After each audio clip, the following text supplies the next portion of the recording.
अब मैं अनुरोध करूंगा पूज्य गुरुदेव से कि अपनी अमृतमय वाणी से हम सभी को अनुग्रहित करें। पूज्य श्री। ओम नमः सिद्धेभ्यः। ओम नमः सिद्धेभ्यः। ओम नमः सिद्धेभ्यः।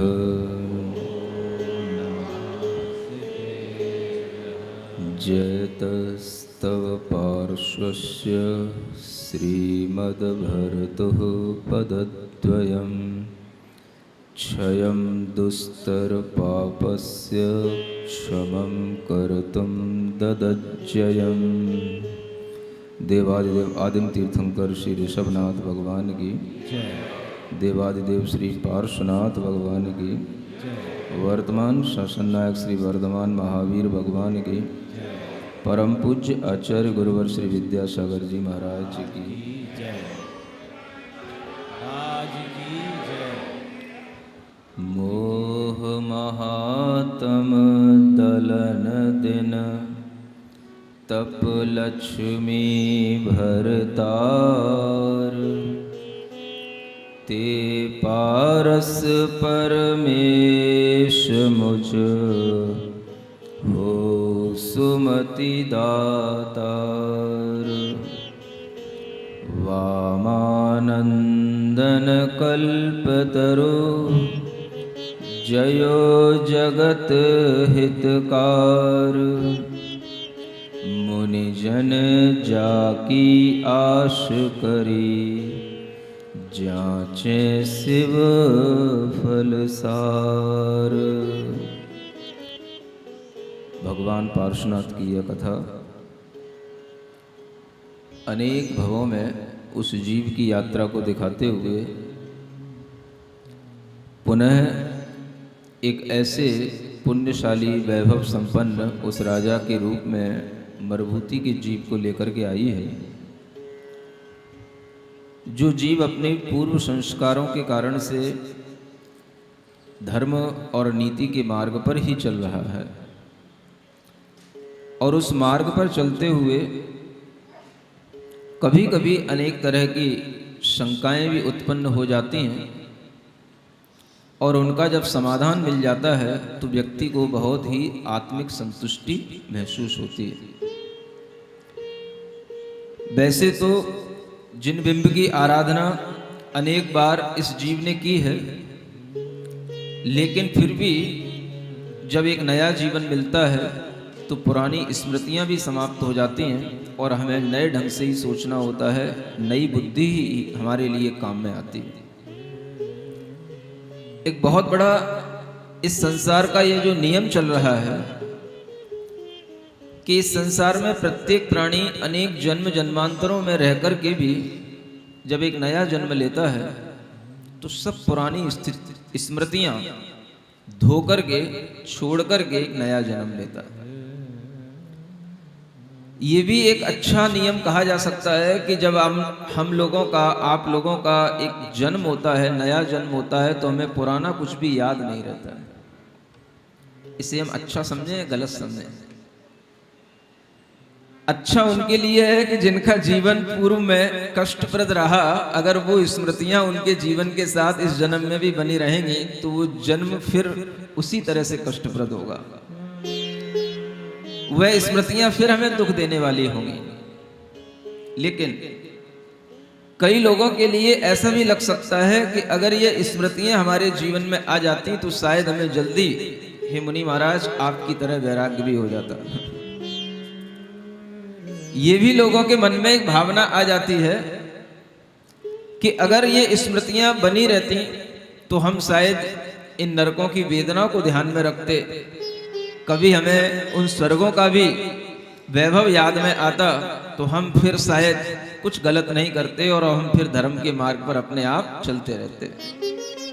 लेकिन जो भी हो, जब भी हम अपना पुराना जीवन त्यागते हैं तो हमारे उस जीवन के साथ जुड़ा हुआ जो शरीर है वो छूटता है, उस जीवन से जुड़े हुए जितने भी संबंध हैं वो सब छूटते हैं उस जीवन से जुड़े हुए जितने भी ज्ञान हैं वो भी छूटते हैं, बस कुछ रह जाता है हमारे साथ, तो हमारा सिर्फ इतना सा वह एसेंस रह जाता है जिसे हम अच्छा या बुरा कह सकते हैं,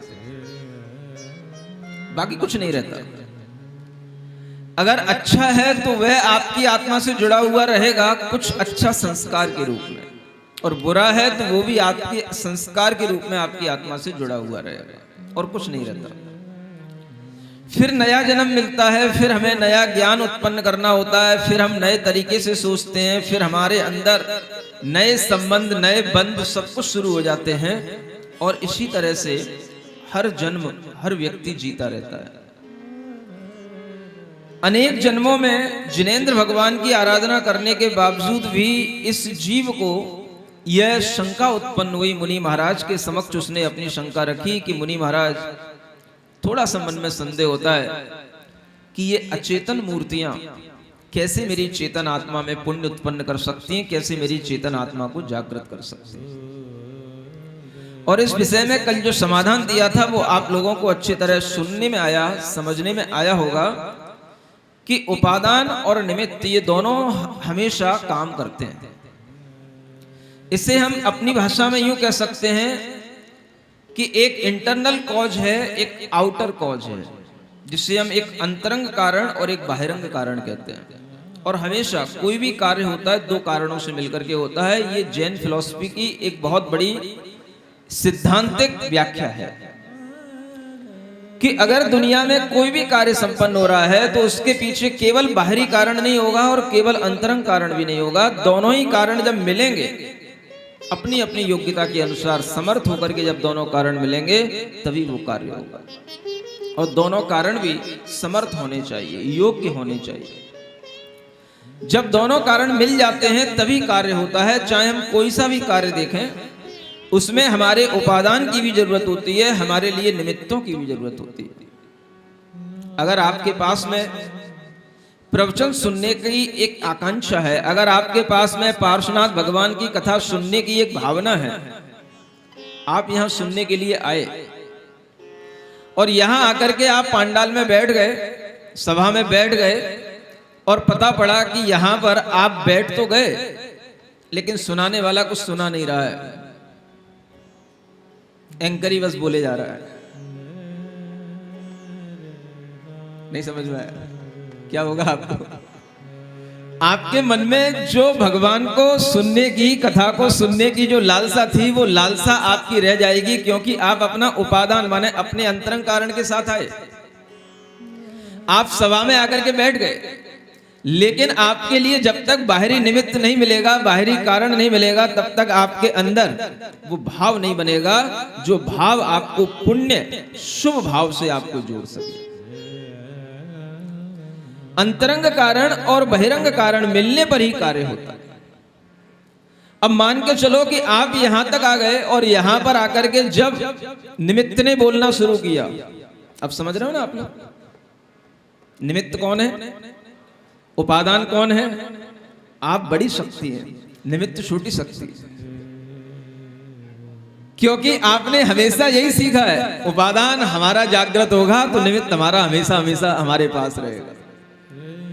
हम आपकी शक्ति को ही उद्घाटित करते हुए आपसे कह रहे हैं, आप बड़ी शक्ति हैं। आपका उपादान अपने पास में आप जागृत करके रखें, और आपका उपादान, आपका अंतरंग कारण अगर जागृत है, आप यहां आए, आपको यहां पर आने के बावजूद प्रवचन शुरू हो गया, उपदेश शुरू हो गया, कथा शुरू हो गई और आपको नींद आ गई, क्या होगा? तो भी काम नहीं होगा। काम कब होगा? जब आप यहां आए हो तो जिस जागृति के साथ आए हो, यहां पर भी आकर के आपको वही जागृति बनाए रखनी है। और अगर निमित्त भी अगर आपके सामने आ गया है तो अब आपको उपादान और निमित्त दोनों को मिलाने की कोशिश करनी है। आपके अंदर वो चीज घटित होने लगेगी। निमित्त आपको जबरदस्ती नहीं कर सकता, आपके लिए एक प्रेरणा दी जा सकती है, लेकिन वह निमित्त आपको जबरदस्ती कुछ नहीं करा सकता। करना तो आपको ही होगा। निमित्त आपके लिए एक सहारा बनता है।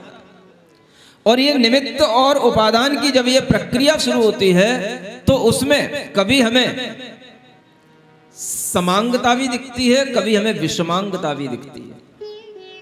समांग का मतलब आप चैतन्य आत्माएं हैं, आप अपने चैतन्य उपादान के साथ यहाँ आए हैं, और अगर आपके लिए निमित्त है तो अभी ये जो निमित्त मिल रहा है आपको प्रवचन सुनने का, उपदेश सुनने का, ये निमित्त कैसा है? ये चेतन है कि अचेतन है? बताओ तो थोड़ा सा। ये चेतन है, आप भी चेतन हैं, आपका अंतरंग कारण, आपका उपादान चेतन है, और ये निमित्त भी चेतन है। और जब इस तरह के चेतन उपादान के साथ में चेतन निमित्त का संयोग मिलता है तो कार्य और अद्भुत संग से सिद्ध होता है। कई तरीके के कॉम्बिनेशन बनते हैं। चेतन के साथ भी कॉम्बिनेशन बनता है, चेतन का अचेतन के साथ भी कॉम्बिनेशन बनता है। जब आप अपने सामने जिनेंद्र भगवान की प्रतिमा को लेकर के बैठते हैं या भगवान की प्रतिमा आपके सामने होती है तो उस समय पर जो आपका कॉम्बिनेशन होगा वो कैसा होगा? उपादान चैतन्य है लेकिन निमित्त अचेतन है। ये भी एक कॉम्बिनेशन है और इससे भी कार्य घटित होता है। अचेतन का अचेतन के साथ भी जब जोड़ होता है तब भी कार्य घटित होता है। आपका शरीर कैसा है? चैतन्य आपकी आत्मा है, लेकिन आपका शरीर चेतन है कि अचेतन है? अचेतन है। आपके शरीर में रोग होते हैं कि बिल्कुल स्वस्थ रहते हैं? कभी कभार होते हैं। जब रोग होते हैं तो रोग हमारे अचेतन शरीर में हुआ, हम उस समय पर औषधि लेते हैं। वो औषधि क्या होती है? चेतन होती है कि अचेतन होती है? बोलो बोलो, इतना तो समझ रहे हो ना। Living beings, non living beings, जिसमें ज्ञान हो, जिसमें ज्ञान नहीं हो, जिसमें संवेदनाएं हो, जिसमें संवेदनाएं नहीं हो, केवल दो तरीके की ही चीजें इस दुनिया में हैं, जीव और अजीव। जब हमारा संबंध ऐसी औषधियों से होता है, दवाइयों से होता है, वो दवाई भी कैसी है? अचेतन है। हमारी बॉडी भी कैसी है? अचेतन है। और उन दोनों के मिलने से भी एक रिएक्शन होता है और उससे भी हमें स्वस्थता आती है। जब हमारा बुखार, हमारा जुकाम, हमारा कोरोना, सब चीजें दूर होती हैं तो किससे होती हैं? अचेतन का अचेतन के संयोग से भी काम होता है। सुन रहे हो? अचेतन का अपना उपादान अलग है और चेतन का अपना उपादान अलग है। अभी हमारे सामने दो शक्तियां बैठी हैं। एक हम अपनी आत्मिक शक्ति को लेकर के बैठे हैं जो हमारी चैतन्य उपादान शक्ति है, और एक हमारी शारीरिक शक्ति है जो अचेतन उपादान की शक्ति है। और इन दोनों के कॉम्बिनेशन के साथ में हम कभी कुछ काम अपनी चेतना के लिए करते हैं और कुछ काम अपने अचेतन शरीर के लिए भी करते हैं। अभी किसके लिए कर रहे हो? अभी आपको जो ये संयोग मिल रहा है, ये जो निमित्त मिल रहा है, ये आपके लिए कहां जा रहा है? शरीर में। ये एनर्जी कहां जा रही है? ये नॉलेज कहां जा रही है? ये आनंद कहां जा रहा है? आपकी बॉडी में या आपकी चेतना में? चेतना में। अभी आपका संयोग एक चैतन्य आत्मा के साथ में जुड़ा हुआ है। इसलिए आचार्यों ने यहां तक कहा है, एक बात अच्छे से सुनना, अभी वर्तमान में केवली भगवान नहीं है। वर्तमान में अरिहंत भगवान नहीं है, उनकी प्रतिमाएं हैं। उनकी जिन रूप की हमारे सामने एक अचेतन प्रतिमाएं हैं, और उन अचेतन प्रतिमाओं से बढ़कर अगर हमारी चेतना को कोई जागृत करने वाली चीज है तो वह है जिनेंद्र भगवान की वाणी। और उससे भी बढ़कर के अगर हमारी चेतना को जागृत करने वाली कोई चीज है तो आचार्यों ने लिखा है कि वह होते हैं दिगंबर गुरु, जो हमारी चेतना को झकझोरते हैं, जो हमारी चेतना को जागृत करते हैं। और यहां तक लिखा हुआ है आचार्य पद्मनंदी महाराज ने पद्मनंदी पंचविंशतिका में कि अगर हमने अपने गुरुओं की पूजा कर ली, गुरुओं की वाणी सुन ली, तो तुमने समझ लेना तुमने अरिहंत भगवान की पूजा कर ली, अरिहंतों की वाणी सुन ली। तत्पूजा जिन वाच पूजन मच, साक्षात जिन्हें पूजित। ये लिखा है कि आपने साक्षात जिनेंद्र भगवान की पूजा कर ली, क्योंकि जैसा जिनेंद्र भगवान का दिगंबर रूप है, अरिहंत भगवान का दिगंबर रूप है, वैसा ही दिगंबर रूप तुम्हें मुनि महाराज का देखने को मिल रहा है। और जो जिनेंद्र भगवान ने कहा, जो उनकी वाणी में निकला, वही वाणी तुम्हें वह मुनि महाराज सुना रहे हैं। तुम एक साथ देव, शास्त्र और गुरु की पूजा कर रहे हो, यहां बैठ करके तुम्हारे लिए तीनों काम हो रहे हैं। ये उन लोगों की समझ के लिए है जिनके लिए जब यह पार्श्व कथा सुनने का समय होता है या कोई भी धर्म आराधना करने का समय होता है, और उस समय पर वह कहते हैं कि नहीं भाई, अभी तो मुझे मंदिर में ही भगवान का अभिषेक करना, अभी तो मुझे मंदिर में ही, आज ये पर्व है, मुझे एक पूजा करनी है, मुझे 4 पूजा करनी है, आगे 10 लक्षण आने वाले हैं, 10 पूजा करोगे, 10 तो अपने मंदिर में ही बजा लोगे, यहाँ पे आके क्या करोगे? उन लोगों को सिखाओ, आज उन लोगों को थोड़ा सा ज्ञान दो, उन लोगों के लिए एक अलग मोटिवेशन दो, उन लोगों को बताओ कि जो तुम अभी तक करते आए हो उससे भी लाख गुना फायदेमंद चीज तुम्हारे सामने आ रही है। लेकिन अगर तुम अपनी पुरानी धारणाओं को नहीं छोड़ोगे तो तुम्हें कोई लाभ मिलने वाला नहीं है। ये निमित्त भी तुम्हारे लिए कुछ नहीं कर पाएंगे। चेतना उपादान तुम्हारा है, निमित्त केवल तुम्हारे सामने एक संयोग के रूप में, और अगर हम उस संयोग से अपना संयोग बनाते हैं तो हमारे लिए कुछ काम होगा। अगर हमने औषधि को सामने रखा और उसको देखते रहे, कुछ होगा?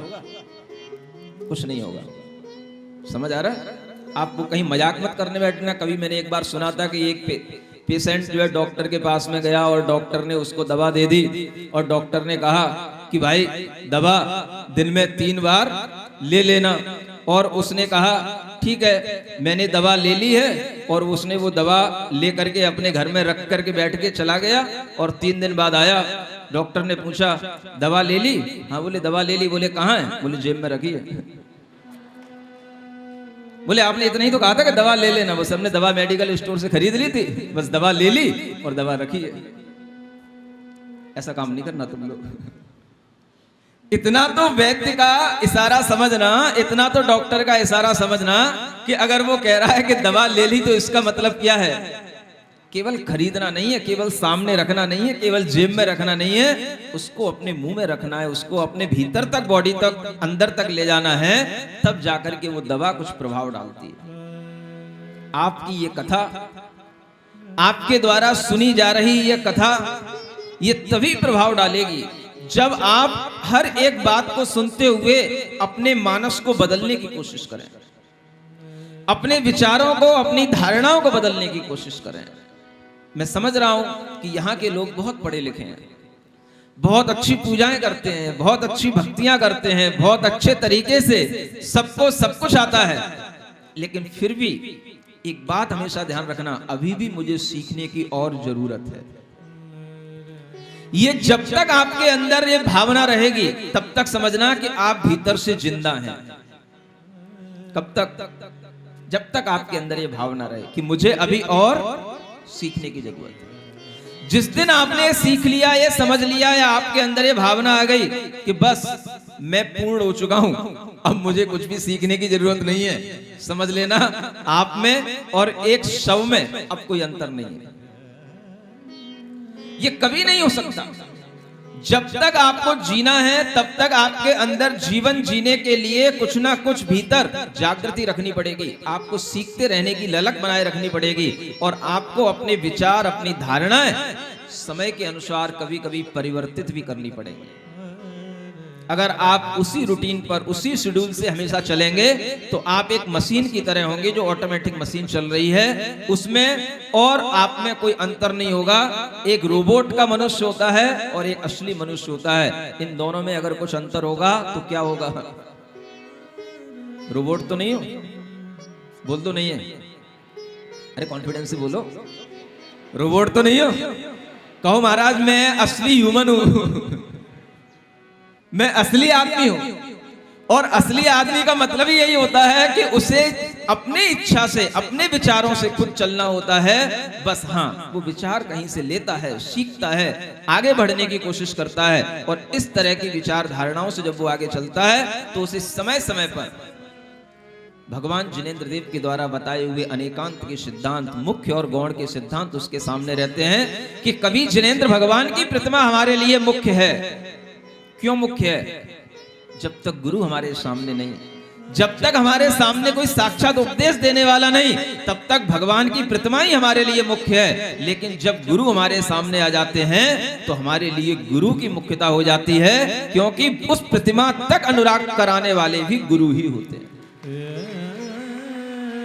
वह आनंद राजा कल से आज तक इसी सोच में पड़ा हुआ है कि ये अचेतन जिनबिंब हमारे अंदर कैसे ज्ञान, कैसे कर्मों का क्षय करा सकते हैं, कर्मों के कैसे ये वेगों को कम कर सकते हैं। कर्मों के उपशम, क्षय, क्षयोपशम की दशाएं घटित होती हैं केवल जिनेंद्र भगवान के दर्शन करने से। और वो समझा रहे हैं एक मुनि महाराज, और बहुत बड़े गढ़धर एक मुनि महाराज, एक मनह परे ज्ञानी मुनि महाराज, और वह आनंद राजा को समझाते हुए आगे तक और भी बहुत कुछ कह रहे हैं। आगे हम पढ़ते हैं, इस कथा के मूल पर आते हैं। पेज नंबर 27 पर आप देखेंगे कि और भी कुछ समाधान दिए हुए हैं। जैसे चिंतामणि रतन मनवांछित दातार, तथा अचेतन बिंब यह वांछा पूरण हार। यहां कहा जा रहा है एक चिंतामणि रत्न होता है। अब ये चिंतामणि रत्न भी आपके सामने नहीं है, आपने कुछ देखा ही नहीं है, बस सब शास्त्रों में पढ़ा है कि यहाँ कल्प वृक्ष होते हैं, कल्प धेनु होती है, चिंतामणि रत्न होते हैं। ये सब ऐसी चीजें होती हैं कि चिंतामणि रत्न अगर आपके सामने हो, आप उससे जो मांगो वो मिल जाता है। सभी चिंताओं को हरण करने वाला चिंतामणि, ऐसे रत्नों की शक्तियां होती हैं। तो यहां कहा जा रहा है कि जैसे वह अचेतन है लेकिन फिर भी हमें अनेक प्रकार के सुख देता है, वैसे ही ये अचेतन बिंब भी हमारे लिए सभी प्रकार की मनोवांछाओं को पूर्ण करने वाले होते हैं और हमें सब प्रकार के सुख देने वाले होते हैं। ये बिंब अचेतन होकर के भी हमारे मन की इच्छाओं को पूर्ण कर सकते हैं। और इसी तरह से दूसरी चीज है, ज्यों याचत सुख कल्प तरु, दानी जन को देय, त्यों अचेत यह देत है, पूजक को सुख श्रेय। कल्प वृक्ष भी अचेतन होते हैं, और ये भी जो भी उनके सामने आता है, मांगता है, वह व्यक्ति उन कल्प वृक्षों से भी अपने मनवांछित फल को प्राप्त कर लेता है। यह भी व्यक्ति को अपने मनोरथों की पूर्ति से भर देते हैं। और इसी तरह से समझना कि अचेतन बिंब भी हमारे लिए मनवांछित दातार होते हैं।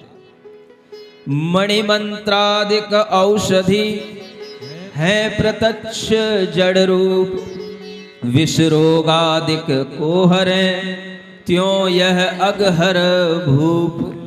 हे भूप, हे राजन, जैसे मणियां होती हैं, मंत्र होते हैं, औषधियां होती हैं, ये सभी अचेतन होते हैं। हमारे शरीर में किसी भी प्रकार के रोग हो गए हैं, विष चढ़ गया है, अनेक तरीके के कोरोना के चले जाने के बावजूद भी लंग्स में फंगस हो गए हैं, तो वह भी दूर होने की क्षमता औषधियों में होती है, मंत्रों तक में क्षमता होती है। आपको विश्वास होता है मंत्रों में शक्तियां होती हैं? क्या समझे? ये मंत्र भी हमारे लिए, अगर हम यहां बैठे कहीं दूर दराज में भी कोई भी व्यक्ति रोगी है, अगर आप यहां बैठे बैठे भी मंत्र पढ़ेंगे तो वहां पर उसका विष उतर सकता है। ऐसे ऐसे मंत्र होते हैं, बस उन मंत्रों के ऊपर विश्वास और उनकी सिद्धि होना चाहिए। ये अचेतन है और ये हमारे लिए इतने बड़े बड़े लाभ देने वाले हैं, और हम इनसे अपने रोगों को दूर करते हैं। ऐसी ये औषधियां, ये विष उतारने वाले मंत्र, ये सब चीजें हमारे लिए आज भी काम देने वाली होती हैं। और मंत्रों की शक्तियां हम आज भी देख सकते हैं, आज भी ये मंत्र हमारे लिए काम करते हैं। जब आपसे कहा जाता है आपको किसी कार्य की सिद्धि करनी होती है, आपसे कहा जाता है इस मंत्र का जाप करना, आप तो उसकी पूर्ति के लिए बस सिर्फ कर लेते हो। कहा गया है भाई इसके 1 लाख जाप होने हैं, आपने वो काम कर लिया। कभी भी वेदी प्रतिष्ठा हो, पंच कल्याणक हो, प्रारंभ में एक कार्य किया जाता है कि भाई यहाँ पर मंगल मंत्र की आराधना करना है, यहाँ पर आपको 1 लाख जाप करना है। हो सकता है कि आपको फुर्सत ना मिले, आप दूसरे को बिठा दो वहां पे, किसी पेड व्यक्ति को भी वहां पे ला करके बिठा सकते हो आप, क्योंकि आपको पता नहीं कि मंत्र की शक्तियां कितनी काम करती हैं। वो कार्य हुआ, आप आए, अपना कार्य पूरा कर लिया, आपका वह मंगल कार्य सानंद संपन्न हो गया। आपने जय जयकार तो कर ली, लेकिन आपको ये समझ नहीं आया कि ये काम के पीछे कौन सी बड़ी फिलॉसफी जुड़ी हुई थी, ये काम किसके साथ किया गया। सुन रहे हो? जब आचार्य महाराज भी कोई बड़े बड़े काम करते हैं तो उस समय पर भी वो मंत्र जाप करने के लिए कहते हैं। एक बार आचार्य महाराज ने पूरे संघ से कहा, और उस समय पर हम भी संघ में थे, और एक बहुत बड़ी आपत्ति को दूर करने के लिए उन्होंने कहा पारसनाथ भगवान की जाप करो, पारसनाथ भगवान। सुन रहे हो? ओम ह्रीम अरहम श्री पार्श्वनाथ जिनेन्द्राय नमः। इतना विश्वास है आचार्य महाराज को। आप अगर ये पारसनाथ भगवान का नाम सुन रहे हो तो नाम भी अपने आप में एक मंत्र है, और इस नाम लेने से, केवल भगवान के नाम का स्मरण करने से भी आपके कितने काम बन जाएं, कितने पाप दूर हो जाएं और कितनी विपदाएं आपकी टल जाएं, वो आपसे कभी मंत्र कहने नहीं आएंगे, लेकिन आपको महसूस होगा, विश्वास होगा तो महसूस होगा।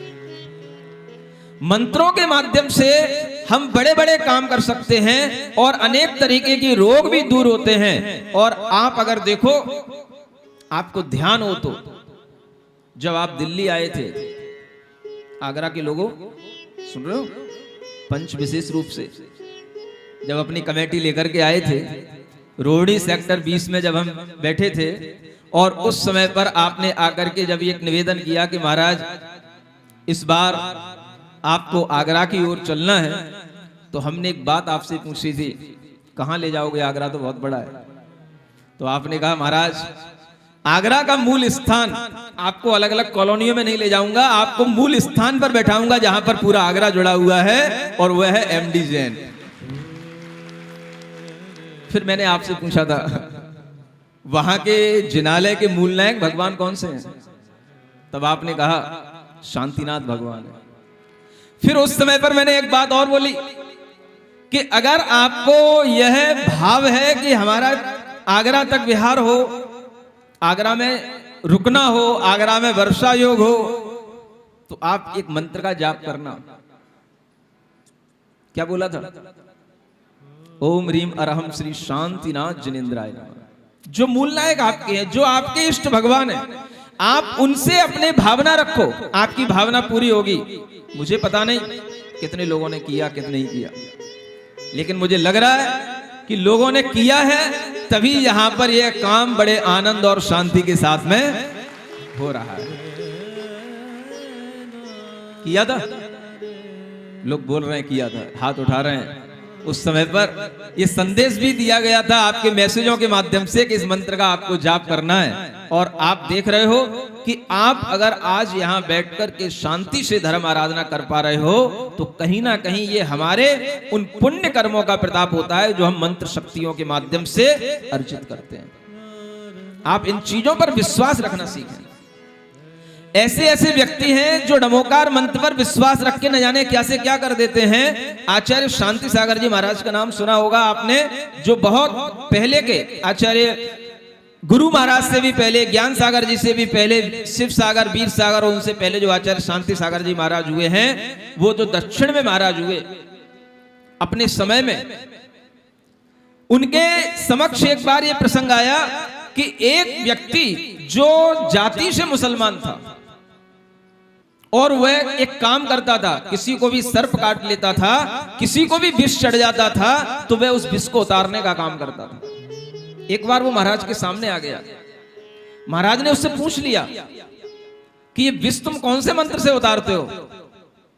तो वो मुसलमान व्यक्ति कहता है, महाराज ये मैंने एक मुनि महाराज से नमोकार मंत्र सुना था, मैं उसी नमोकार मंत्र को पढ़ करके विष उतारता हूं।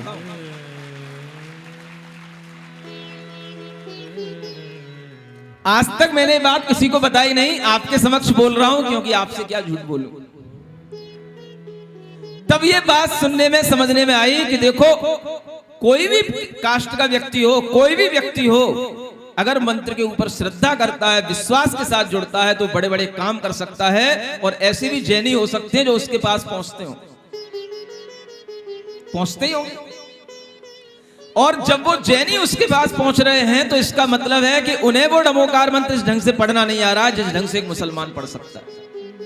और वो नमोकार मंत्र पढ़ करके, वह मंत्र जाप करके वह उसका विष उतार देता है, उसको दूर कर देता है। अनेक तरह के ऐसे रोग होते हैं जिन्हें पहले झड़वाना पड़ता था, जैसे पीलिया वगैरह के अनेक तरीके के रोग होते हैं। अगर वो वास्तव में कोई थोड़ा सा मंत्र पर श्रद्धा रखने वाला होता है, तो वो आपके लिए केवल फूंक मार दे, आपके ऊपर केवल अपनी झाड़ू भी लगा दे, तो आपका बुखार उतर सकता है। समझ आ रहा है? कभी कभी आप आते हो हमारे पास, महाराज पीछे लगा दो, महाराज का मन हो जाए, महाराज केवल आपसे कहते हैं बस ठीक है, ओम शांति, जाओ, तो समझ लेना इतना आशीर्वाद भी आपके लिए पर्याप्त है। चीजें दिखाई नहीं जाती हैं, चीजें बताई नहीं जाती हैं कि इनसे ही सब कुछ हो रहा है, लेकिन होता किससे है उस सबको पता होता है, और वो काम आपका होता है।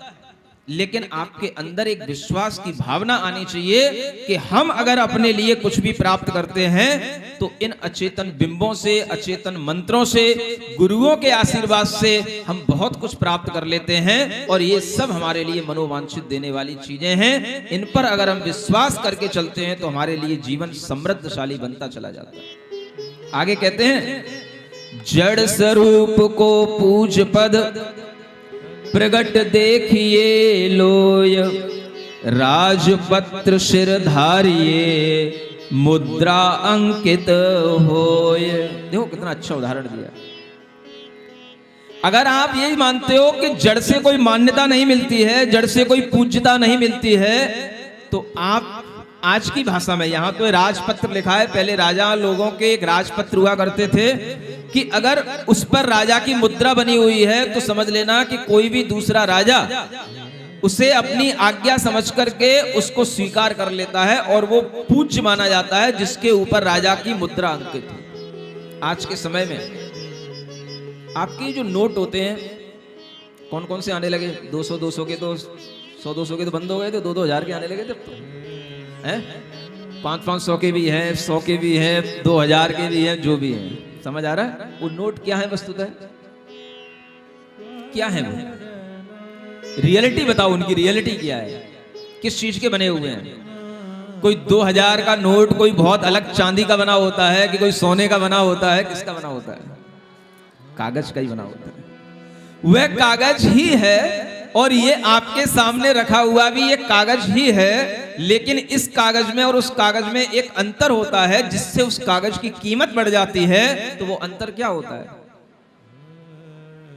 वो गांधी जी की जिस पे छाप लग जाए, जिस पे वह सरकारी मोहर लग जाए, और जिस पर ये लिख दिया जाए कि हाँ ये भारत सरकार लिखा हुआ है, वही कागज 2000 का हो जाता है। अगर उस पर 500 लिख दिया जाए तो 500 का हो जाता है, 1000 लिख दिया जाए तो 1000 का हो जाता है।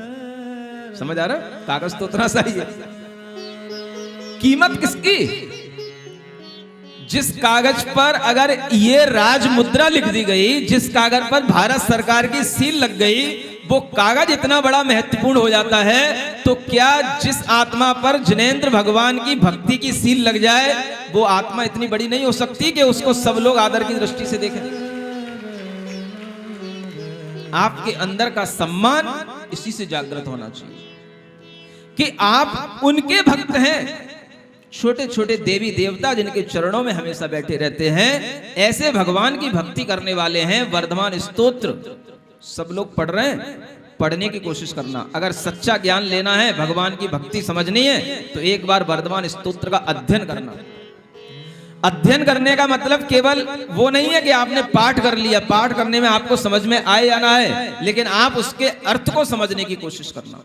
और उसको अर्थ को समझने के लिए भी अलग से उसकी व्याख्याएं भी हैं, कान से भी सुनने वाली हैं और आंखों से पढ़ने वाली भी हैं। दोनों तरीके की व्याख्याएं उपलब्ध हैं। आप एक बार जरूर पढ़ने की कोशिश करना, आपको समझ में आएगा कि भगवान की भक्ति कैसे की जाती है, भगवान की भक्ति का महत्व क्या है, भगवान की भक्ति कैसे हम कर पाएंगे, और भगवान की भक्ति में जो लोग अपने आप को नहीं डुबो पाते हैं वो कैसे अहंकारी होकर के कैसे तरह तरह की बातें करते हैं, वो विसंगतियां भी आपको उसमें पढ़ने को, सुनने को, समझने को मिलेंगी। एक भगवान की भक्ति से हमारे अंदर इस तरीके का जिनेंद्र भगवान की मुद्रा को स्वीकार करने से हमारे कर्म जो हमें मिथ्यात्व की ओर ले जाते हैं, जो हमारी बुद्धि को उल्टा कर देते हैं, ये सभी कर्म भी शांत हो जाते हैं। क्योंकि कर्म भी क्या है, अचेतन है, जड़ है, पुद्गल है। ये कर्म भी हमारे इस चेतन भाव से शांत हो जाते हैं। इसलिए यहां कहा जा रहा है प्रतिमा पूजन चिंतवन दर्शन आदि विधान है प्रमाण तिहु काल में तीन लोक में जान। जिनेंद्र भगवान की प्रतिमाएं, भगवान का पूजन करना, उन प्रतिमाओं का चिंतन करना, उन प्रतिमाओं का दर्शन करना, उन भगवान के सामने विधान आदि करना, ये तीनों काल में और तीनों लोकों में हमेशा प्रामाणिक रहे हैं। इनकी प्रामाणिकता सिद्ध करने के लिए हमें आज कोई हम नया प्रयास नहीं कर रहे हैं, ये अनादि काल से प्रामाणिक है। क्योंकि अनादि काल से जिन बिंब हैं, अनादि काल से ये जिन बिंबों की आराधना होती आई है, अनादि काल से लोग इसी तरीके से संसार सागर से तरते आए हैं। और इस तरह से ये जिनेंद्र भगवान की प्रतिमाएं, दर्शन, ये सब हमारे लिए आनंद देने वाली है। इसलिए आपको बार बार कहता रहता हूं, अरिहंतों की प्रतिमाओं का ध्यान धरो भाई, अरिहंतों की प्रतिमाओं का ध्यान धरो भाई, कोई भी ना करे जिसे वो काम करो भाई, कोई भी ना करे जिसे वो काम करो भाई। ओम अरहम नमः, ओम अरहम नमः, ओम अरहम नमः, ओम अरहम नमः, ओम अरहम नमः, ओम अरहम नमः, ओम अरहम नमः, ओम अरहम नमः। पूरा भाव तो बाद में कभी फुर्सत में सुनाया जाएगा, अभी यहीं पर बहुत कुछ लिखा हुआ है। जे प्रतिमा पूजे नहीं निंदा करें अजान, तीन लोक तिहु काल में तिन सम अधम न जान। जो प्रेंद्र भगवान की प्रतिमाओं की पूजा नहीं करते, उनकी निंदा करते हैं, उनसे बढ़कर के अधम इस दुनिया में और कोई नहीं। जे प्रतिमा पूजे सदा भाव भक्ति विधि शुद्ध, तिनको जन्म सराहिए धन तिनकी सद्बुद्धि। जो जिनेंद्र भगवान की प्रतिमाओं का महत्व समझते हैं, आदर देते हैं और उनकी पूजा करते हैं, उनकी बुद्धि की सराहना करनी चाहिए, उनके इस मनुष्य जन्म की सराहना करनी चाहिए, जो यह सम्यक मार्ग पर आकर के सम्यक बुद्धि को अपना करके ये सम्यक कार्य कर रहे हैं। इत्यादिक उपदेश सुनी आई उर प्रतीत, जिन प्रतिमा पूजन विषय धरो राय दृढ़ प्रीति। उस आनंद राजा को तो समझ में आ गया। आप राजाओं को समझ में आया कि नहीं आया? आ गया? पक्का विश्वास हो गया? अब हम जिनेंद्र भगवान की पूजा करने में, उनके दर्शन करने में कोई संशय तो नहीं रखेंगे। उनसे हमें बहुत कुछ मिलता है, हमारे मनोरथ पूर्ण होते हैं, ये हमारे मन में विश्वास हो गया? सबका हो गया? पक्का हो गया? बोलो तो। अगर हो गया तो अपने मन में एक भावना जरूर कर लेना। अगर हमारे आसपास आधा किलोमीटर, 1 किलोमीटर में भी कोई जिनालय है, हम चाहे आगरा में रहें, चाहे बेंगलोर रहें, चाहे पूना चले जाएं, अगर हमारे निकट में कोई जिनालय हमें कभी मिलता है, हमें पता होता है कि यहां पर कोई जिनालय है और आज हमारा दिन ऐसा ही निकला जा रहा है, हमने भगवान के दर्शन नहीं किए हैं, तो एक बार मन में इच्छा जरूर करना, आज मेरा दिन धन्य हो जाएगा अगर मुझे आज जिनालय में भगवान के दर्शन हो जाएंगे, तो दर्शन करने के लिए जरूर चले जाना। आप लोग तो नियम लेते हो, लेकिन क्या लेते हो महाराज? जब तक घर में है तब तक के लिए नियम, जब तक आगरा में है तब तक के लिए नियम, और आगरा के बाहर गए तो फ्री, छुट्टे घूमोगे, कोई मतलब नहीं धर्म से। ऐसा नहीं, ये धर्म की भावना नहीं कहलाती। अगर आपके अंदर वास्तव में भगवान के दर्शन की इच्छा होगी तो वहां पर भी जाकर के आप ढूंढोगे। सुन रहे हो? ढूंढोगे कि नहीं ढूंढोगे? अब ढूंढना, क्योंकि तुम्हें बताया जा रहा है कि इस तरीके से करने से हमें कुछ लाभ मिलता है। जब अज्ञानता रहती है तब नहीं होता है तो भी कोई बात नहीं, लेकिन जब ज्ञान आ जाता है तो हमें जरूर करना चाहिए।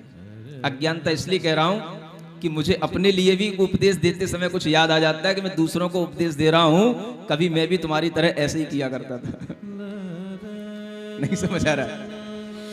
जब एक आईआईटी की कोचिंग करने के लिए लखनऊ गया था तो वहां पर वर्ष में कम से कम 8 महीने वहां रहा, लेकिन इस आत्मा ने कभी भी एक भी मंदिर का दर्शन नहीं किया, कभी भी नहीं ढूंढा कि वहां मंदिर कहां है। समझ आ रहा है? इसलिए बता रहा हूं आपको कि जब तक आत्मा को ज्ञान नहीं होता तब तक ये सब होता है, लेकिन जब ज्ञान आ जाता है तो फिर मंदिर के बिना चैन नहीं पड़ती। और अब जब सब कुछ है तब भी आप तो भले ही एक बार भगवान का दर्शन करते होगे, लेकिन हम जिनमें 3-3 बार भगवान का दर्शन करते हैं, और कभी कभी तो अगर हमें स्थान मिल जाता है अच्छा जैसा अभी मिला है तो दिन भर भगवान का दर्शन करते रहते हैं। समझ आ रहा है? मन भरता नहीं। इस तरीके की भावनाएं अपने अंदर आ जानी चाहिए। अज्ञानता में हमने भले ही कुछ किया हो, उस समय हमें कोई सिखाने वाला नहीं था, समझाने वाला नहीं था, इसलिए गलतियां हुई, लेकिन जब बाद में गुरुओं के संपर्क में आया, जब सीखने को मिला, तो आज अब समझ में आता है कि कितना समय अज्ञानता में गुजर जाता है, लेकिन जब गुरु सदुपदेश के माध्यम से वह समय सुधरता है तो कई लोगों के सुधारने में भी काम आ जाता है। सब समय की बलिहारियां हैं। सुन रहे हो? तो वो वाली अज्ञानताएं अब आपके अंदर तो नहीं है। ये भी अब आपको भाव आ जाना चाहिए कि देखो वह आनंद राजा के अंदर कैसी भक्ति उमड़ती है, और वो क्या करता है? मंगल भवन अमंगल हारी पारसनाथ जगत हितकारी, सुख संपत्ति सब ही घर आवे, पारस कथा भविक जन गावे। तिस अवसर मुनि वर्ण ताम, 3 भवन वर्ती जिन धाम। भानु विमान विषय जिनके, सो पहले बरने धरने हम। रतनमयी प्रतिमा जगमग, कोट भानु छवि दीनी लगे। निरुपम रचना विविध विशाल, सूरज देव नमे तिहु काल। सुन आनंदो आनंद राय, विकसित आन अंगद नमाय। जब संदेह तब अवश्य और सुख विस्तरे। प्रात सांझ मंदिर चढ़ी सोय, अर्घ देय रवि सन्मुख होय। करि जिन बिंबन को मन ध्यान, स्तुति करे राग मन आन। रवि विमान कंचनमयी, निर्मापी अद्भुत छवि छई। जैन भवन करि मंडित सोए, देखत जन मन अचरज होय। पूजा तहाँ करे नित राय, महामहोत्सव हर्ष बढ़ाय। प्रतिदिन दे दया और आन, दीन दुखित जन को बहुदान। यह नित नेम करे भूपाल, चली नगर में सोई ताल। सब सूरज को करे प्रणाम, देखा देखी चलियो मत ताम। देखो क्या चल रहे हो, बहुत अच्छी बात है सुनने की, समझने की, कि यह वो आनंद राजा थे। जब इन्होंने मुनि महाराज से वर्णन सुना तो मुनि महाराज ने कहा, आज मैं तुम्हें 3 लोक के जितने भी कृत्रिम अकृत्रिम जिनालय उन सबका स्वरूप समझाऊंगा। सुन रहे हो? कभी कभी सब तरीके के लोग होते हैं। जैसे अभी आप लोग सुबह सुबह होते हैं तो एक सुबह सुबह अलग से ये यूथ आता है, बच्चे भी आते हैं, बच्चियां भी आती हैं, और उनको थोड़ा थोड़ा सा ज्ञान दिया जाता है, कभी जम्बूद्वीप का, कभी भरत क्षेत्र का, कभी विदेश क्षेत्र का। ऐसे ही वह ज्ञान लेते लेते वह मुनि महाराज से वर्णन सुनते सुनते उन्होंने सबसे पहले वर्णन सुना कि देखो सूर्य में जिनबिंब होते हैं, ये सूरज ये चंद्रमा जो हमें चलते फिरते दिखाई देते हैं ये विमान हैं, ये सूर्य देवता के विमान हैं, लेकिन देवता इनके अंदर होते हैं। देवत्व है अपना जीवन जीते हैं जो देवगति के जीव हैं, लेकिन जो ये बाहर विमानों की आकृति है ये तो अपने आप में अचेतन है। वह सूर्य के विमानों में रहने वाले अकृत्रिम जिनालय हैं, उनमें बड़े बड़े रत्नों के जिनबिंब हैं। तो उस राजा के मन में ये भाव हुआ कि मैं उन जिन बिंबों की आराधना करूं, मैं उन जिन बिंबों को ही अर्घ चढ़ाऊं जो हमें इन सूरज के विमान में दिखाई दे रहे हैं। कौन सी आंखों से? श्रद्धा की आंखों से। कौन सी आंखों से? श्रद्धा की आंखों से देखो पत्थर में भगवान दिखे। जो नहीं भी दिखाई देता है वो भी दिखाई देने लग जाता है जब हमारी आंखों में एक श्रद्धा का भाव जगमगा जाता है। तो वह राजा प्रतिदिन क्या करने लगा? अपने महल के ऊपर चढ़ता, सुबह चढ़ता, मध्याह्न में चढ़ता, शाम को चढ़ता और रोजाना चढ़ करके वहां पर जिन बिंबों को दूर से ही नमस्कार करता और उनके लिए अर्घ समर्पित करता। और यह देख देख करके अनेक लोगों ने जब देखा तो कहते हैं यथा राजा तथा प्रजा। सुन रहे हो? ये परंपरा वहां से बन गई कि सब लोग सूरज के लिए अर्घ चढ़ाने लग गए, सूरज के सामने अर्घ देने लग गए। ये परंपरा इन आनंद राजा के माध्यम से शुरू हो गई और आज तक ये परंपरा हमें दिखाई दे रही है। लोग अर्घ तो चढ़ा रहे हैं लेकिन उन्हें ये नहीं पता किसको चढ़ा रहे हैं। कितना अच्छा हो जितने भी अर्घ चढ़ाने वाले हैं, सूरज के सामने जल समर्पित करने वाले हैं, अगर वो इतना सा भाव कर लें कि ये सूरज के अंदर जो भगवान बैठे हैं हम उनके लिए अर्घ समर्पित कर रहे हैं, तो उन्हें उससे लाख गुना पुण्य और ज्यादा मिलने लग जाए जो अभी अज्ञानता से मिल रहा है कि हम केवल सूरज को अर्घ चढ़ा रहे हैं। सूरज को क्या अर्घ चढ़ाओ? वो तो बाहर से दिखने वाला अचेतन है, उसमें तो ताप और प्रकाश उत्पन्न होने वाले वो जीवों का उत्पत्ति वहां हो रही है, लेकिन उसके भीतर जो जिनबिंब हैं, भीतर जो जिनालय हैं, उनमें अगर हमारी भावना जुड़ती है तो वह बात कुछ वास्तविकता से जुड़ती है। लेकिन आज हम देखते हैं अनेक लोग इस तरह का कार्य करते हैं लेकिन उन्हें पता नहीं है कि वो कार्य कहां से शुरू हुआ और हम किस निमित्त से उस कार्य को कर रहे हैं। अगर वह परंपरा शुरू हुई तो देखो वह परंपरा भी कितनी पुरानी। आज हम इसको देखें, अगर ये आनंद राजा ने परंपरा शुरू की तो देखो अभी तो ये आनंद राजा का भव पारसनाथ के भव से बहुत पहले का है, क्योंकि अभी ये आनंद राजा के बाद में ये जीव देव पर्याय को प्राप्त होगा, फिर उसके बाद में वह तीर्थंकर पारसनाथ का जीव बनेगा। माने कि अभी वह जीव असंख्यात वर्षों के लिए 20 सागर की आयु वाला देव बनेगा, तो इसका मतलब है ये परंपरा भी असंख्यात वर्षों की हो गई। अब असंख्यात वर्षों की परंपरा गलत कैसे सिद्ध की जा सकती है? लेकिन उसके पीछे रीजन क्या था, उसके पीछे मुख्य उद्देश्य क्या था, ये लोग भूल गए। और हमेशा यही होता है, कोई भी महान व्यक्ति, कोई भी बड़ा व्यक्ति जब किसी कार्य को शुरू करता है तो उसे अपना उद्देश्य पता होता है, लेकिन सामान्य भोले भाली जनता को उसका उद्देश्य पता नहीं होता। वह केवल उसकी क्रियाओं को देख करके वैसा समझने लग जाता है कि राजा अगर सूर्य को नमस्कार कर रहा है, राजा अगर सूर्य को अर्घ समर्पित कर रहा है, तो हमें भी ऐसा ही करना चाहिए। और सारी प्रजा तब से करने लग गई और आज तक भी कर रही है। सिर्फ अपना उद्देश्य बदलना है, उद्देश्य समझना है कि हम क्या कर रहे हैं और हम किस उद्देश्य के साथ कर रहे हैं। नहीं तो वो क्रियाएं केवल अज्ञान की क्रियाएं रह जाती हैं, थोथी क्रियाएं रह जाती हैं। अगर हम इस बात को जान करके ध्यान में रखें तो आज भी हम सूर्य में बैठे हुए जिन बिंबों को यहीं से नमस्कार कर सकते हैं। क्या सुन रहे हो? अनेक लोग कहते हैं हमें भगवान के मंदिर के दर्शन नहीं होते। आज मैं एक अच्छी बात बताने जा रहा हूं, ये चिंतन यहीं पे आया है शांतिनाथ भगवान के चरणों में। सुन रहे हो? हम कहीं जा रहे हैं, दूर जा रहे हैं, हमारा दर्शन करने का नियम है, हम दर्शन नहीं मिल रहे हैं। दूर से हमें कहीं कोई मान स्तंभ दिखाई दे जाए, ये भी बहुत बड़ी बात है। मान स्तंभ भी हर जगह कहां होते हैं? सुन रहे हो? कोई बात नहीं।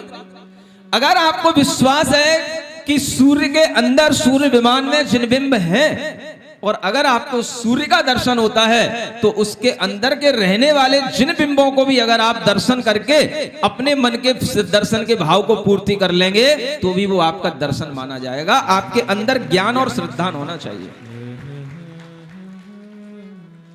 क्या सुन रहे हो? और अगर कोई बगल में बैठा हुआ व्यक्ति आपसे पूछने लग जाए, क्या कर रहे हो जैन साहब, ये कहां अर्घ चढ़ा रहे हो, तो क्या बताओगे उसको? हम जिन भगवान के दर्शन कर रहे हैं, और ऐसे पहले बड़े बड़े चक्रवर्ती किया करते थे। भरत चक्रवर्ती की आंखें इतनी तीक्ष्ण थी, उनके क्षयोपम नेत्रेंद्रिय का इतना तीव्र था कि वह मकर संक्रांति के दिन अपने महल के ऊपर खड़े होकर के जब वह सूर्य की दिशा उनके महल से बिल्कुल सीधी टकराती थी और वह सीधा जिनेंद्र भगवान का सूर्य के अंदर जो बिंब है उसका दर्शन कर लेते थे। यह उन चक्रवर्ती की हाइट और उनके महल की हाइट से संभव हो पाता था। सुन रहे हो? ये भी सब होता है, लेकिन ज्ञान पूर्वक। एक तो परंपरा पहले से चली रही है, आप और नई और शुरू कर दोगे तो फिर और गड़बड़ हो जाएगा।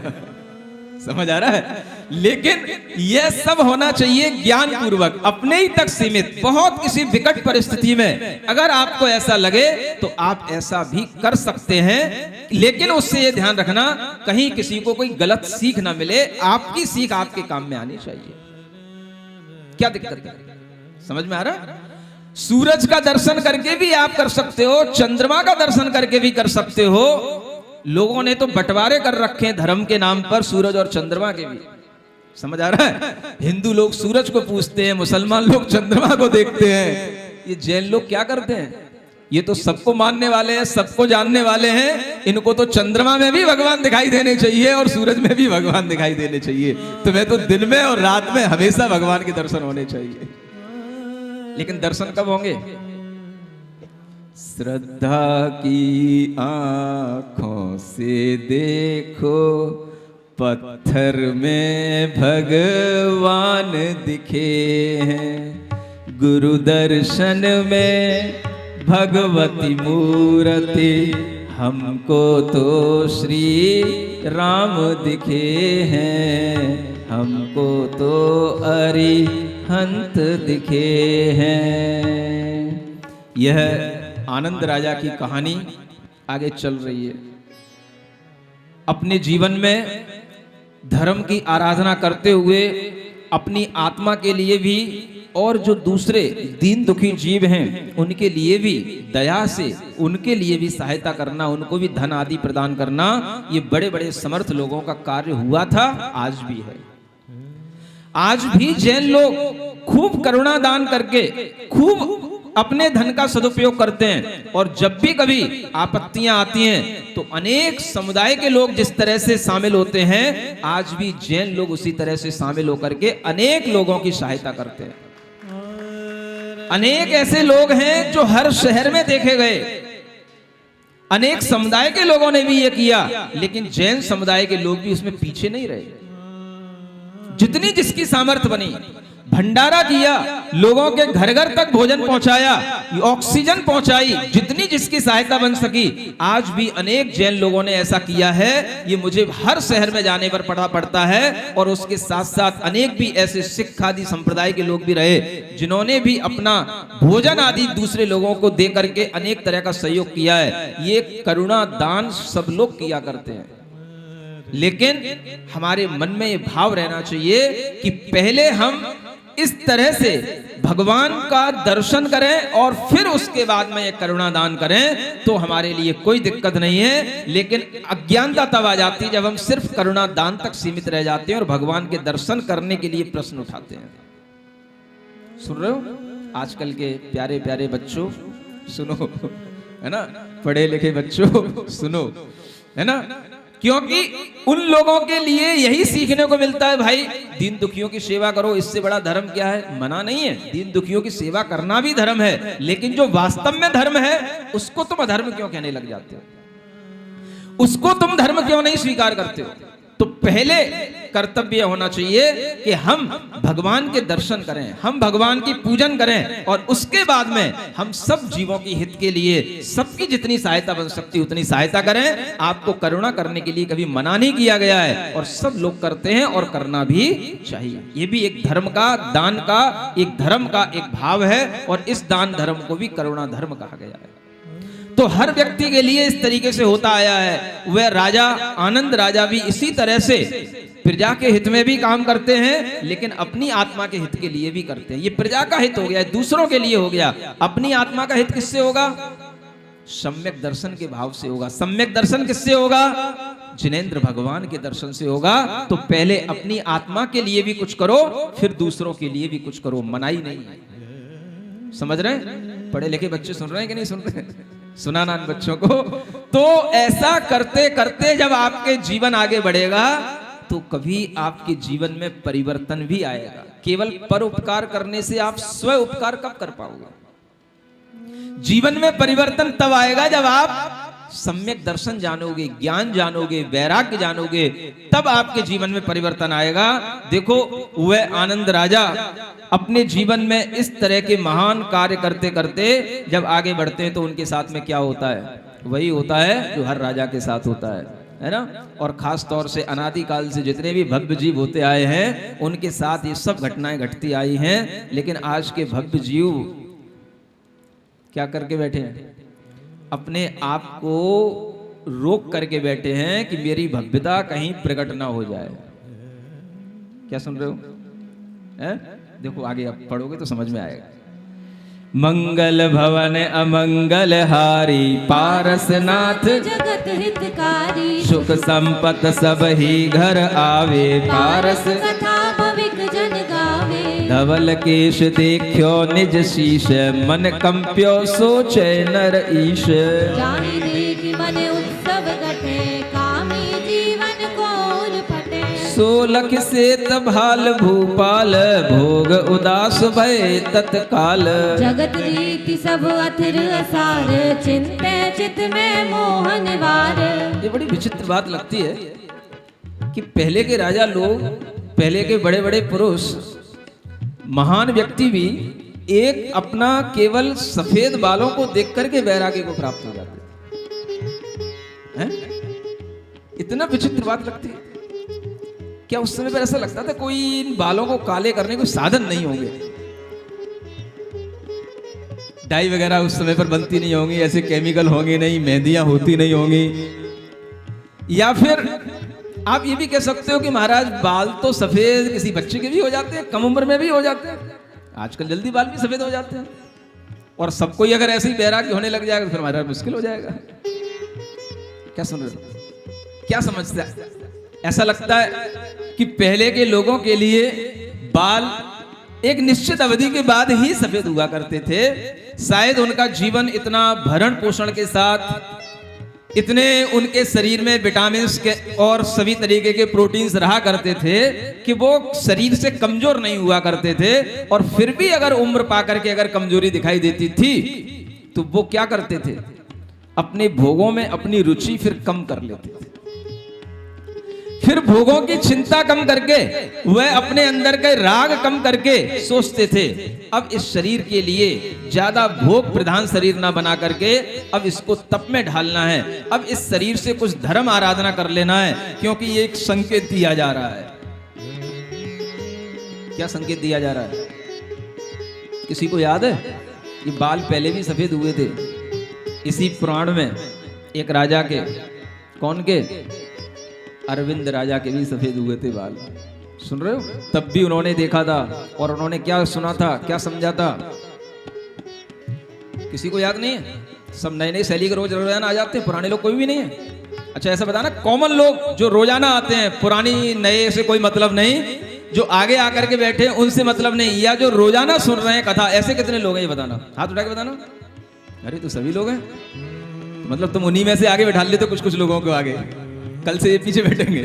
अच्छा बहुत अच्छी बात है। तो आपको ये ध्यान भी आना चाहिए कि हम पीछे पढ़ करके आए थे, तब एक बहुत अच्छी युक्ति लिखी थी, जरा मौत की लघु बहन। वो दोहा याद करने के लिए आपसे कहा गया था। क्या कहा था? जरा माने बुढ़ापा मौत की छोटी बहन है, और जब वो छोटी बहन सामने आ जाती है तो व्यक्ति को लगने लग जाता है कि अब बड़ी भी आने वाली है, ज्यादा आंख मिचौली खेलना, अपने को धोखा देना है, और वह व्यक्ति आत्महत्या के काम में लगने लग जाता है। ये पहले के लोगों की एक बहुत बड़ी जागृति, एक समझदारी हुआ करती थी। तो अब वो यही सोचते हैं, बाल अवस्था बही बीतीत, तरुणाई आई निज रीत। सो अब बीती जरा पसाए, मरण दिवसियों पहुँचे आए। बालक काया कूपल सोय, पत्र रूप जियो वन में होय। पाको पात जरा तन करे, काल भयारी चलत छल परे। कोई गर्भ माहि खिर जाय, कोई जनमत छोड़े काय। कोई बाल दशा धरि मरे, तरुण अवस्था तन परिहरे। मरण दिवस को नेम न कोय, याते कछ सुधि परे न लोय। एक नेम यह तो परमान, जन्म धरे सो मरे निदान। महापुरुष उपजे बड़ भागी, सब परलोक गए तन त्यागी। संसारी जन अपनी बार, पूरब उदय करे अनुसार। पर्वत पतित नदी के न्याय, छिन्ही छिन थित बीती जाय। राग अंध प्राणी जग माहे, भोग मगन कछु सोचे नाही। अंत काल जब पहुँचे अजाय, कहा होय जो सब पछताय। पानी पहले बंद जो पाल, वही काम आवे जल काल। यही जान आत्म हित हेत, करे विलंबन संत सुचेत। आज काल जय करत रहाही, तेन अजान पीछे पछताई। रात दिवस घटमाल स्वभाव, भरी भरी जल जीवन की आव। सूरज चांद बेलिए दोय, काल रहट दिन फेरे सोय। सोय। क्या कहा जा रहा है?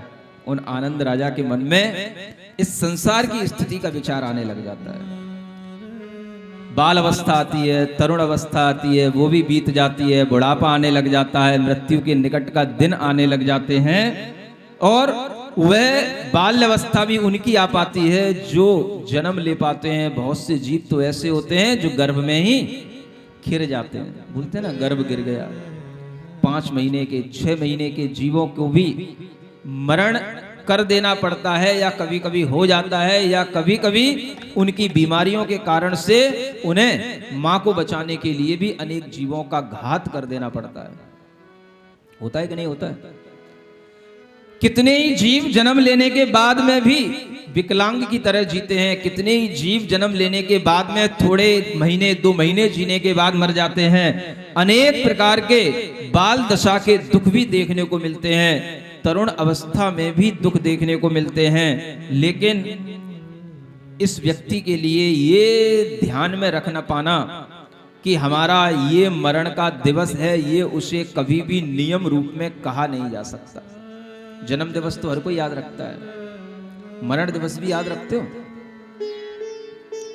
क्या सुन रहे हो? वो कैसे याद रखें महाराज, बताएं आपको? हैं? जब भी किसी जातक का जन्म होता है, जन्म पत्री बनाई जाती है, और जब जन्म पत्री बनती है तो उसमें उसकी आयु भी लिखी रहती है। आयु भी एक निश्चित होती है, और उस आयु को भी अगर ध्यान रखा जाए तो भी आप ध्यान रख सकते हो कि हमारी आयु कितनी है। आज भी कई ज्योतिषियों के माध्यम से आपको अपनी आयु का एक अंदाजा हो सकता है। आपकी हाथ की रेखाएं भी आपकी आयु बताने वाली होती हैं। कोई जानने वाला हो तो वो भी बता सकता है। मेरे पास मत आ जाना, नहीं तो मैं पगला जाऊंगा सब ऐसे समझता है। समझ आ रहा है?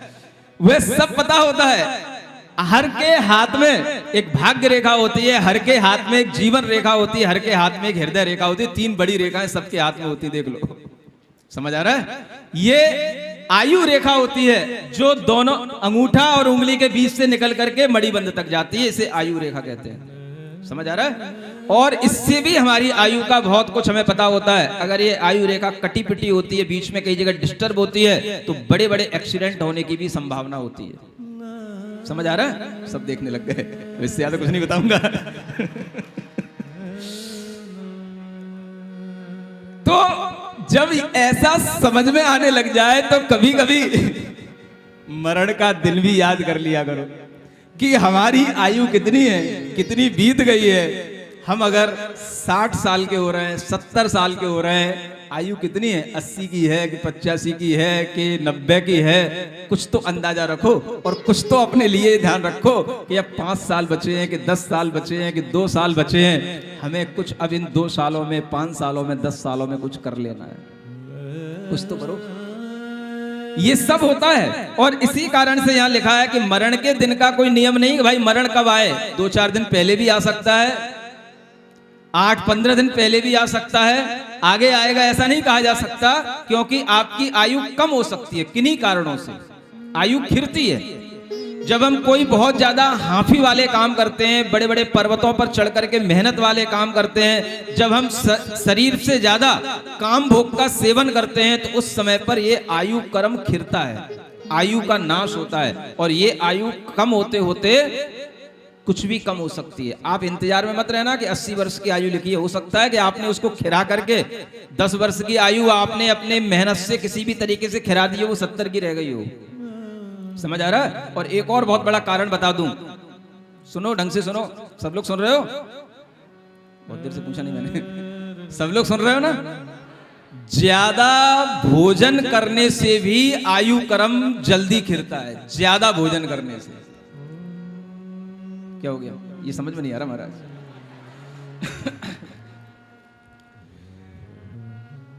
भूख से ज्यादा, बिल्कुल पेट में जरूरत से ज्यादा भोजन करने से भी क्या होता है, पेट पर जोर पड़ता है, आयु कर्म उससे भी ज्यादा खिरता है, क्योंकि शरीर में शक्ति उस भोजन को पचाने में और ज्यादा लगती है और इससे भी आयु कर्म में कमी आती है।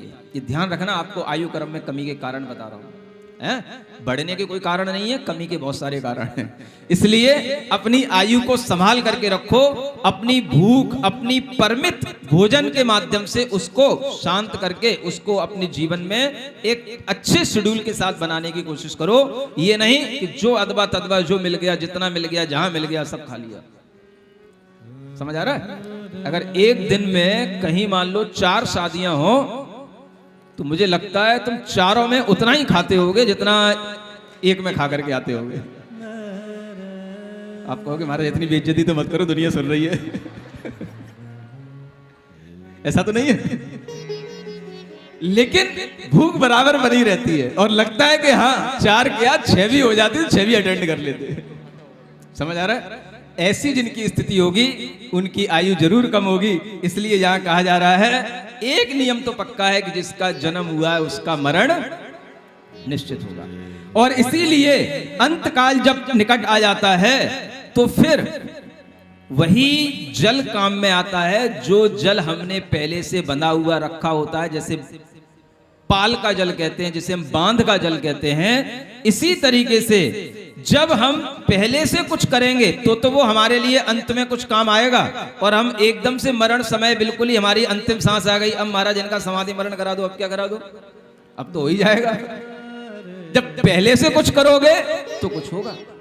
इसलिए यहां कहा गया है पहले से पानी बांध के रखोगे तो अंत समय में पानी कुछ काम आएगा, पहले से कुछ धर्म बांध के रखोगे तो धर्म अंत समय में कुछ काम आएगा, पहले से कुछ मरण की साधना करोगे तो अंत समय में मरण भी अच्छा होगा। इसलिए समाधि मरण करने के लिए, अंत सुधारने के लिए ये बड़े बड़े राजा भी अपने जीवन में सब त्याग करके क्या करते हैं, वैराग्य धारण करते हैं, भावनाएं धारण करते हैं, 12 भावनाएं भा करके वैराग्य को उत्पन्न करके श्रवण दीक्षा अंगीकार करते हैं। सुन रहे हो? एक बहुत चिर परिचित 12 भावना जो सब बच्चे पढ़ते हैं, बूढ़े पढ़ते हैं, सब मंदिरों में लिखी रहती है, वह 12 भावना भी इसी पार्श्व पुराण की है जो आप अपनी जिनवाणी में उसको पढ़ते हो और बच्चों को भी याद कराते हो। सुन रहे हो?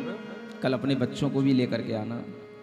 वही 12 भावना यह आनंद राजा अब भाने वाले हैं, अब समय नहीं है, इसलिए ये 12 भावना कल भाई जाएगी और देखेंगे कि इसके आगे आनंद राजा क्या क्या अपने जीवन में और करते हैं, जिसके माध्यम से वह तीर्थंकर बनने जैसा पुण्य बंद अर्जित करते हैं। इस सब चीजों का ज्ञान भी आपको आगे के समय में मिलेगा। आज इतना ही पर्याप्त है। ओम अरहम ओम अरहम ओम अरहम बोल। ओम अरहम ओम अरहम ओम अरहम बोल। सभी कार्य की सिद्धि से तो पहले इसको बोल। ओम अरहम ओम अरहम ओम अरहम बोल।